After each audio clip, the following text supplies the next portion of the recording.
సౌభాగ్యానికి పట్టుకొమ్మలు. అటువంటి నేపథ్యంలో ఈ విడాకుల సంస్కృతి కారణమేంటి, పరిష్కార మార్గాలు ఏంటి చెప్పండి సుబ్రహ్మణ్యం గారు. సనాతన భారతీయ జీవనంలో భారతదేశానికి ఉన్నటువంటి ఒక విశిష్టత ఏమిటంటే కుటుంబ వ్యవస్థ. ఇది హిందూ జీవనానికి, భారతీయ జీవనానికి ప్రాణాధారం. ఒక మాటలో చెప్పాలంటే జీవగర్ర.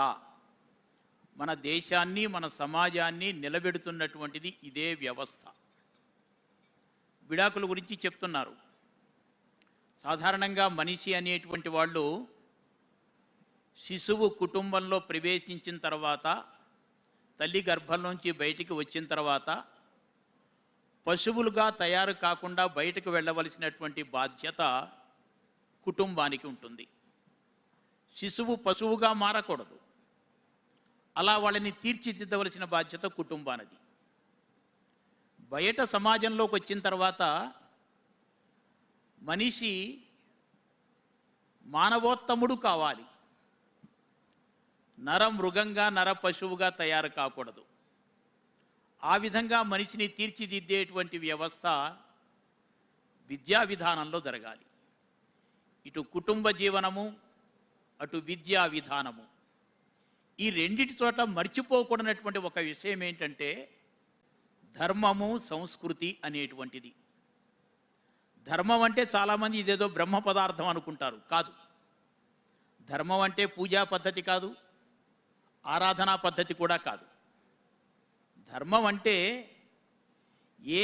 ఏ పని చేస్తే సమాజానికి హితం కలుగుతుందో, ప్రజలకు మేలు కలుగుతుందో, దేశం అభివృద్ధి చెందుతుందో ఆ పని చేయడం ధర్మం.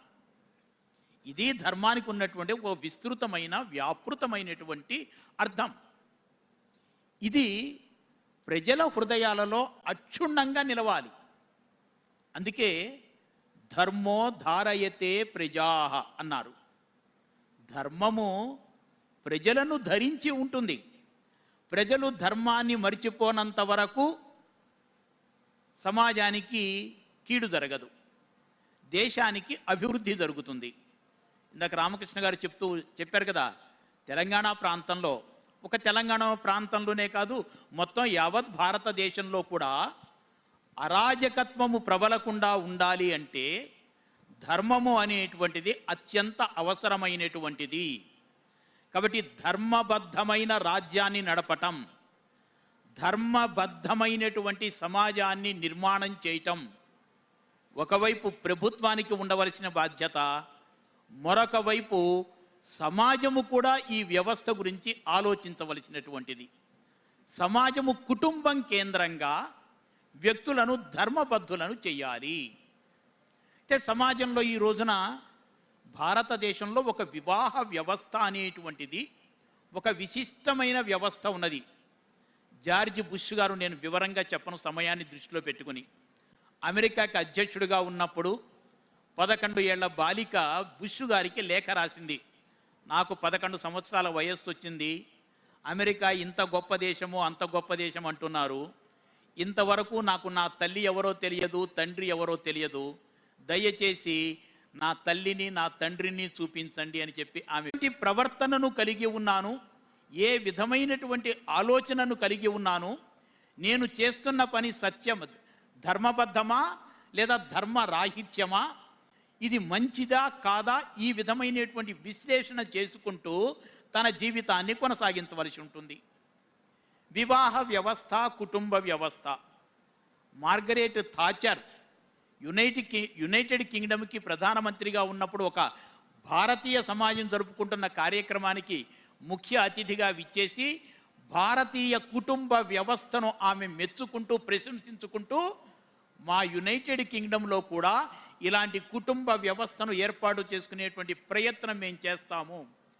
ప్రపంచ దేశాలన్నీ భారతీయ కుటుంబ వ్యవస్థను ప్రశంసిస్తూ ఈ సిస్టమ్ని అడాప్ట్ చేసుకోవాలి, దత్తత చేసుకోవాలి, స్వీకరించాలి అని చెప్పి ఆలోచన చేస్తుంటే భారతీయ సమాజంలో ఉన్నటువంటి వ్యక్తులు ఈ కుటుంబ వ్యవస్థ యొక్క విలువలు తెలియక దీనిని విచ్ఛిన్నం చేసుకునేటువంటి ఒక ఆలోచనలో పడిపోతున్నందుకు మనం జాగ్రత్త పడవలసినటువంటి అవసరం ఉన్నది. సానందం సదనం, నివసించే ఇల్లు ఎలా ఉండాలండి? శాంతి నివాసంగా ఉండాలి, ఆరోగ్య సదనంగా ఉండాలి, లక్ష్మీ నిలయంగా ఉండాలి, ఒక సరస్వతీ మహల్గా ఉండాలి, ఒక ఆనంద భవనంగా తన ఉండేటువంటి ఇంటిని నిర్మాణం చేసుకోవాలి. ఇది ఎలా సాధ్యమవుతుంది అంటే కుటుంబ వ్యవస్థలో ఉన్నటువంటి వ్యక్తులు తామంతా ఒక్కటి కలిసి ఉంటే కలదు సుఖం.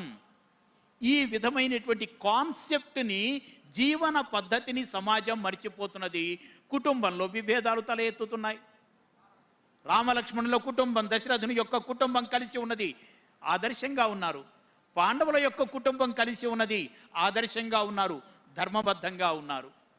ఈ కుటుంబంలో ఉన్నటువంటి next generation or coming generation, ప్రస్తుత తరము కానీ రాబోయేటువంటి తరం కానీ చూచి నేర్చుకుంటూ ఉంటారు. వాళ్ళకి అనుకరణ అనేటువంటిది వాళ్ళ యొక్క జీవితంలో ప్రధానంగా ఉంటుంది. ఎలా పెద్దవాళ్ళు నడుచుకుంటూ ఉంటే దానికి అనుగుణంగా వీళ్ళు తయారవుతూ ఉంటారు. ఒక ఉత్తమమైనటువంటి, శ్రేష్టమైనటువంటి, ఒక యోగ్యమైనటువంటి జీవన విధానం కుటుంబాలలో అలవరుచుకుంటూ ఉండాలి. దానికి సంబంధించినటువంటి ఒక వాతావరణం నిర్మాణం చేసుకుంటూ ఉండాలి.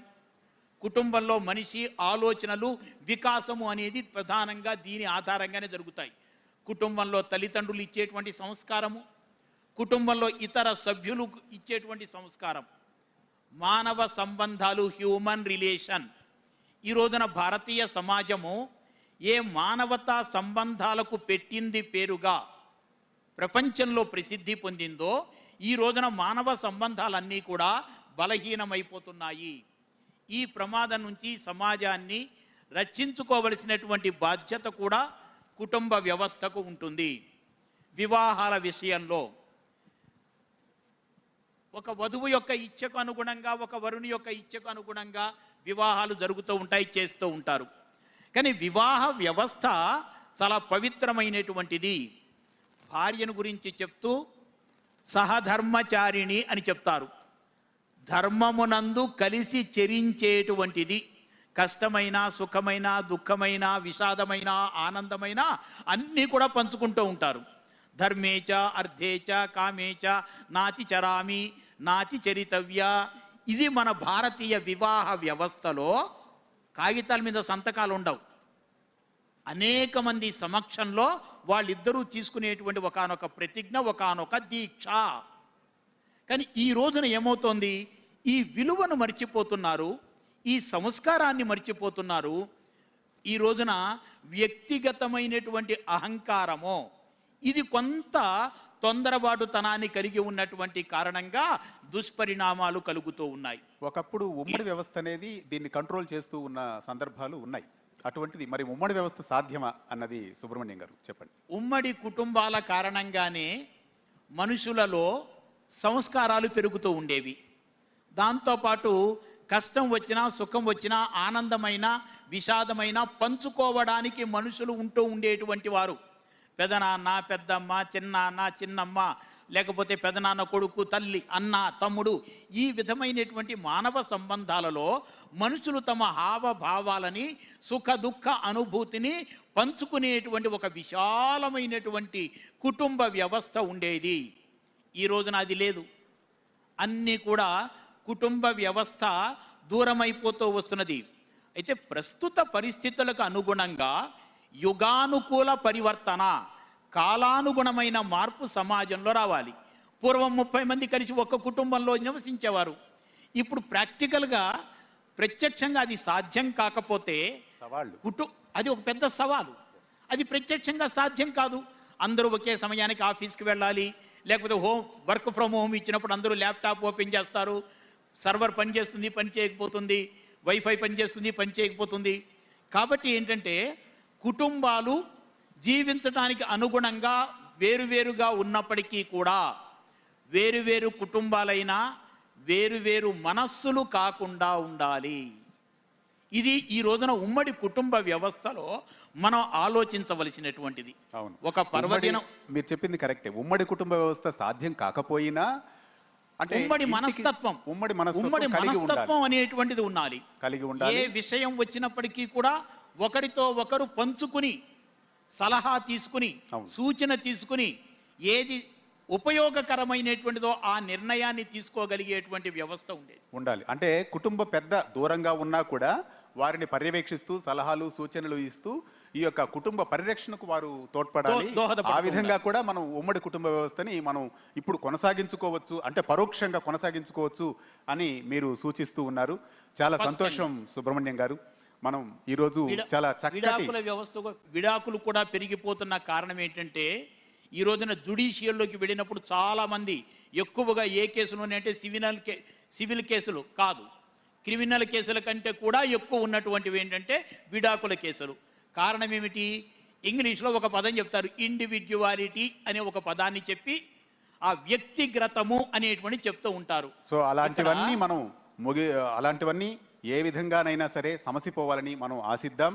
ఈ యొక్క సందర్భంగా వ్యక్తిత్వాన్ని దృష్టిలో పెట్టుకోవాలి తప్ప వ్యక్తిగతాన్ని దృష్టిలో పెట్టుకోకూడదు. అవును. ఆ వ్యక్తిత్వాన్ని పెంపొందించుకున్నప్పుడు వికసించుకున్నప్పుడు ఇలాంటి విభేదాలన్నీ కూడా సమసిపోతాయి. సంఘర్షణ రాకుండా సమన్వయం ఏర్పడి ఈ విడాకులు అనేటువంటివి లేకుండా మావిడాకులు కట్టేటువంటి తోరణాలు కట్టేటువంటి అవకాశం ఏర్పడుతుంది. ఎస్, చక్కగా చెప్పారు. ఈరోజు మన మొదటి సెషన్లో భాగంగా మన ధర్మం